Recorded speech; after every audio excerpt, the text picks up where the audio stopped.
या हुसैन को लड़ाई आप सदके ते ज़ेवर आ गए नैन के कई समझना है आबिद सदके ते ज़ेवर आ गए नैन के कई समझना है आबिद सदके ते ज़ेवर आ गए नैन के कई समझना है आबिद सदके ते ज़ेवर आ गए नैन के तै समझना है आबिद सदके आबिद सदके ते ज़ेवर आ गए नैन के तै समझना है आबिद सदके ते ज़ेवर आ गए नैन के तै समझे ते ज़ेवर आ गए नैन के तै समझना है आबिद सदके ते ज़ेवर आ गए नैन के तै समझना है आबिद सदके ते ज़ेवर आ गए नैन के तै समझना है आबिद सदके ते ज़ेवर आ गए नैन के तै समझना है आबिद सदके सदके ते ज़ेवर आ गए नैन के तै समझना है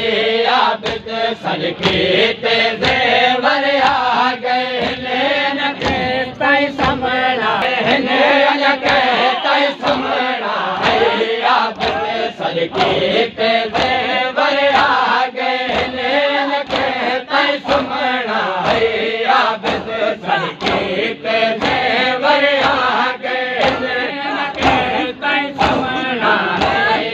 समझना है आबिद सदके ते ज़ेवर आ गए नैन के तै समझना है आबिद सदके ते ज़ेवर नैन के तै समझना है आबिद सदके ते ज़ेवर आ गए नैन के तै समझना है आबिद सदके ते ज़ेवर आ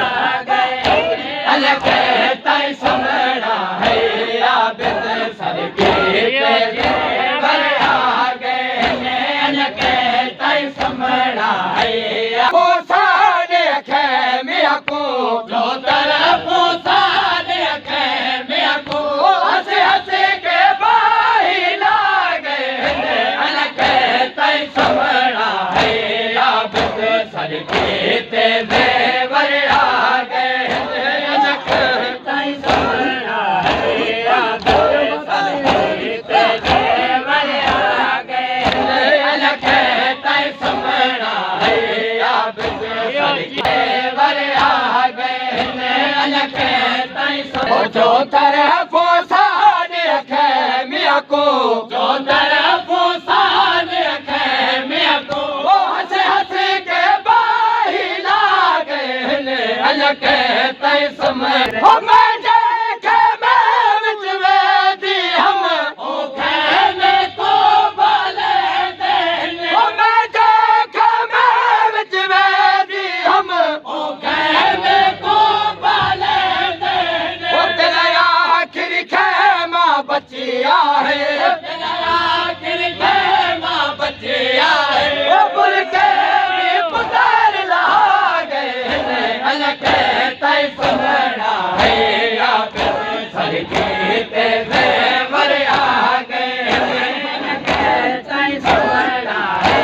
आबिद सदके ते ज़ेवर आ गए नैन के तै समझना है आबिद सदके ते ज़ेवर आ तेरे हुकुम दिखा तेरे चले बचड़ा तेरी मेरी बात खड़ी हुई है तेरे हुकुम दिखा तेरे चले बचड़ा तेरी मेरी बात खड़ी हुई है वो तेको पगे भी मैं बदला मिली है तेको पगे भी मैं बदला मिली है वो थी सारे सजन जुदा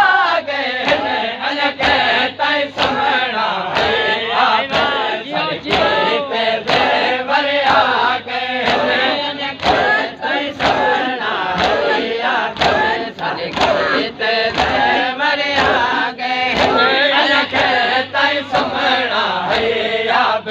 सदके तेरे मोहम्मद समय जी गाजी जीता है ओ नाल फुरात ते चढ़े गया है मोहम्मद समय जी गाजी जीता है ओ नाल फुरात ते चढ़े गया है ओ दे अलाम गुज़ैनब चाही खड़ी है